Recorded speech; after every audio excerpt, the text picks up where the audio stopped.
Olá, pessoal! Vamos dar início às nossas aulas online para as turmas do 6º ano, ok?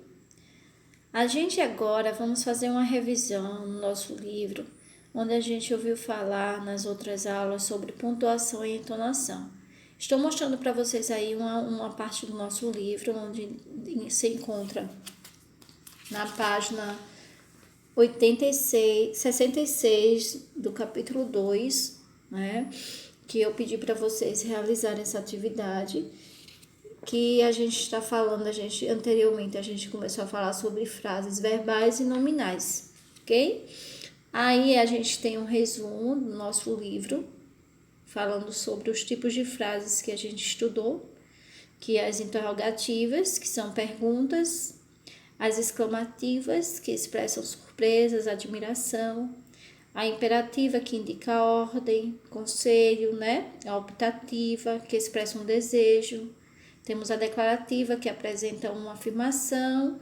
Verbal, que possui verbo e nominal sem o verbo.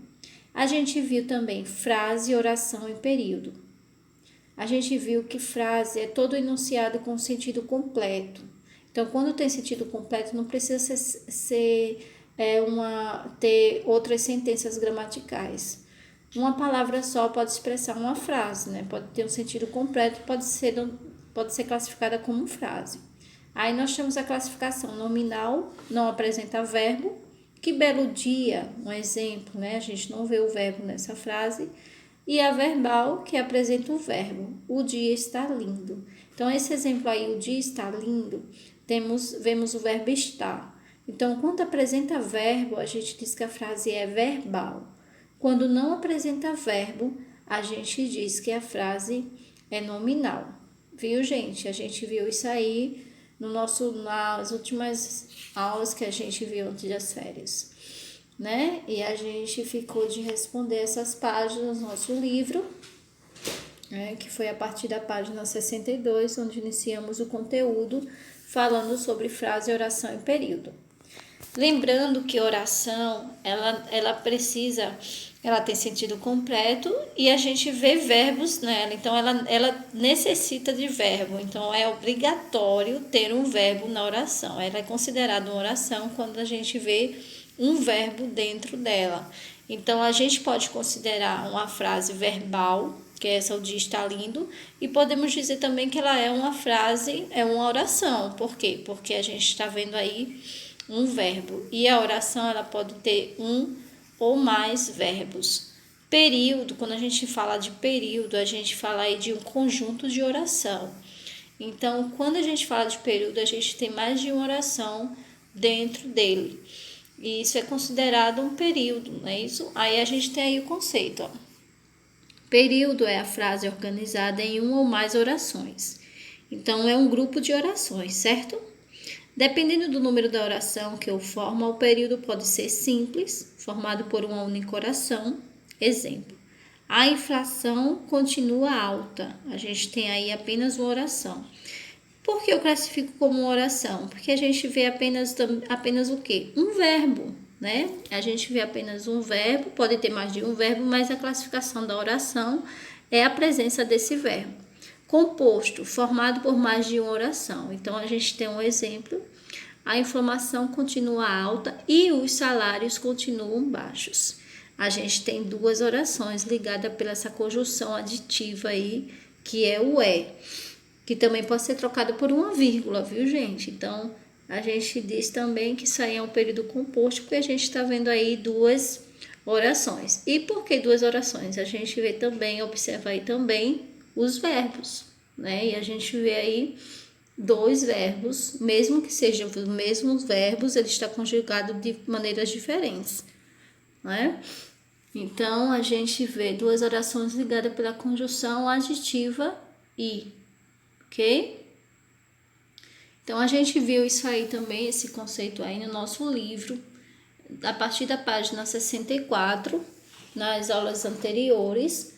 E a gente tem a página 67, onde a gente encontra as nossas atividades relacionadas a esse conteúdo. A página 68, que eu pedi para vocês responderem. E ficamos de ver as outras os outros conteúdos. Bom, pensando nisso aí, a gente vai entrar agora em outros conceitos. Mas eu vou lembrar para vocês o que seria frase. Eu separei aí, ó, uma figurinha para vocês verem. Essa figurinha aí está expressando silêncio. E a palavra silêncio, ela é considerada uma frase. Por quê? Porque ela tem sentido completo. Socorro também, essa palavra aí é considerada uma frase. Por quê? Porque a pessoa que está pedindo socorro não precisa explicar mais nada. A gente entende o que é que ela quer, o que é que ela está pedindo. Então, tem sentido completo, ok? Aí, em seguida, a gente vê aí um quadrinho que fala, e agora? Eu os declaro marido e mulher.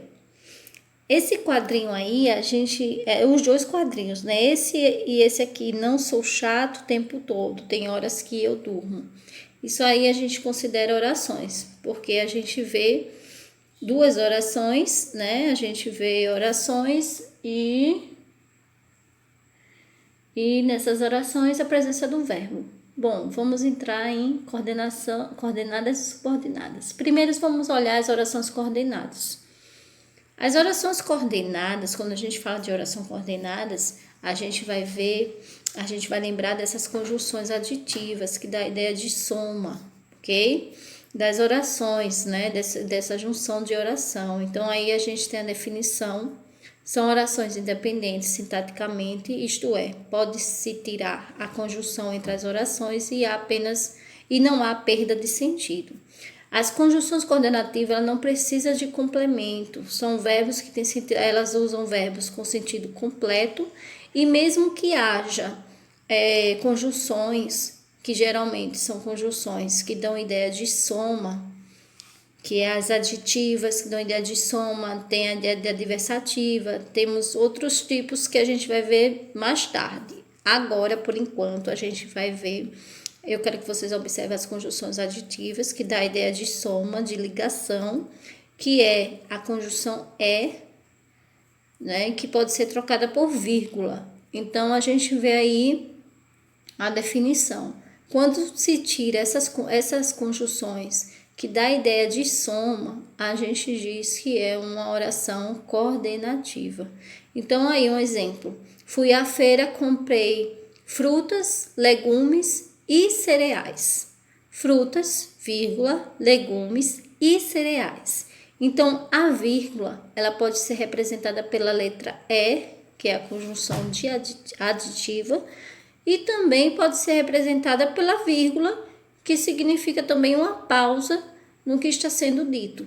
E é a vírgula que dá a ideia dentro da oração, de ter duas orações. Por quê? Quando a gente corta uma frase por vírgula, a gente está indicando que vai vir outra oração em seguida. Entende? É uma pausa para a próxima oração. E geralmente é um complemento dela, né? Só que não depende dela para existir o sentido. Aí eu tenho aí alguns tipos de conjunções coordenativas e as relações, mas no nosso livro a gente só vai ver a aditiva, essa que dá a ideia de adição, que é o o nem, né? Nem fui à escola, nem fui ao shopping. Então, isso aí a gente pode ser trocado por vírgula ou nem, né? Shopping, nem escola. A gente separa isso aí por vírgula, que dá a ideia de duas orações e que podemos chamar de coordenativa porque tem sentido completo, uma não depende da outra para ter sentido, ok? Aí a gente vê outros tipos aí nesse quadrinho, mas no nosso livro a gente vai focar somente nas conjunções aditivas. Então, quando existem as conjunções o e a vírgula, eles podem ser tirados dessa oração e sem perda de sentido. Então, isso significa que essa oração é classificada como uma oração coordenativa. A gente vai ver isso aí lá na página 69 do nosso livro, alguns exemplos e exercícios para vocês fazerem relacionado às conjunções coordenativas, ok? Então, a gente tem aqui, eu vou ler para vocês aqui na página 70, tem um conceito, fala assim: quando as orações de um período têm sentido completo e são independentes entre si, elas formam um período composto por coordenação. Então, nos períodos compostos por coordenação, as orações podem ser separadas por vírgula ou por outras palavras de ligação. Nesse caso, o é, ok? Aí a gente vê orações subordinadas, que a gente vai ver também no nosso livro, nesse mesmo capítulo, ok, gente? Nesse mesmo capítulo que a gente vai ver isso aí. E a gente vai fazer as atividades relacionadas a elas. Bom, aí a gente tem um conceito de oração subordinativa, que é um período que pode ser composto por coordenação ou por subordinação. Quando é composto por coordenação, as orações possuem uma independência estrutural, podendo vir separadamente, sem prejuízo. Quando a gente fala separadamente, cortada por vírgula ou pela conjunção é. Já no período composto por subordinação, as orações são dependentes entre si, então uma depende da outra para ter sentido. Então, se tirar um, a outra perde o sentido, certo? Aí está a diferença entre orações subordinativas e orações coordenativas. Por enquanto, eu quero que vocês foquem apenas na coordenativa. Mais para frente a gente vai ver isso aí, ok? Eu separei esse quadrinho aí para vocês terem ideia. Por quê? Porque é importante que vocês identifiquem as conjunções coordenativas e também as conjunções subordinativas. Que vocês se familiarizem com elas, porque mais para frente a gente vai ver todas elas e vamos ter que classificá-las. Então, isso aí são conjunções, são partículas, né? São palavras, são pequenas partículas da língua portuguesa que a gente chama, que é o que, palavras como porquê, o mais, e, nem, né? Talvez, palavras que indicam dúvidas, que negação, afirmação também, como a gente vê em algumas orações aí. A gente vê também esse conceito nos verbos, a gente vai ver aqui também nas conjunções, ok? Bom, partindo daí, vocês vão ver no nosso livro, na página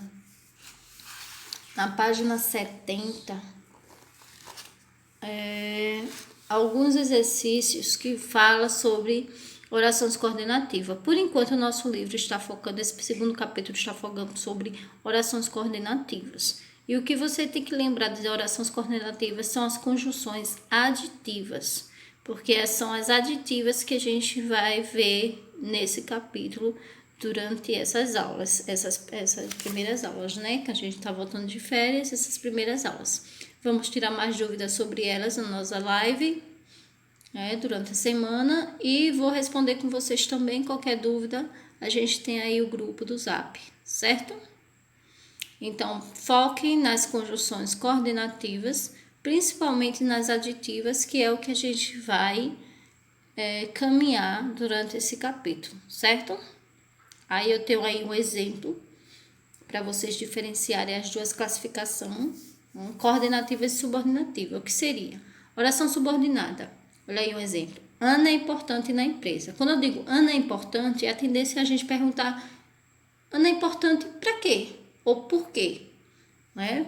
Porque fica uma frase, esse verbo, ele não tem um sentido completo. A gente sente essa necessidade de perguntar. Então, quando a gente sente essa necessidade, a gente diz que ele é um verbo incompleto, que precisa de complemento, portanto, precisa também de uma conjunção subordinada que dê essa ideia de sentido completo. Aí eu tenho a oração coordenada, que tem assim, ó: fui ao mercado, mas não comprei nada. Gente, olha aí, ó: fui ao mercado, vírgula. Fui ao mercado seria uma frase, mas não comprei nada seria outra frase. Aí a gente chama de coordenativa, está cortada por vírgula, não é? Bom, a nossa aula vai ficar por aqui, nossa aula do sexto ano vai ficar por aqui, e vocês vão ficar aí com as atividades do livro. Vejam também, dê uma olhadinha no livro de atividades de língua portuguesa, nos conteúdos do segundo capítulo, para vocês fazerem também e a gente corrigir na nossa live na próxima semana, ok? Grande abraço para todos, fiquem com Deus.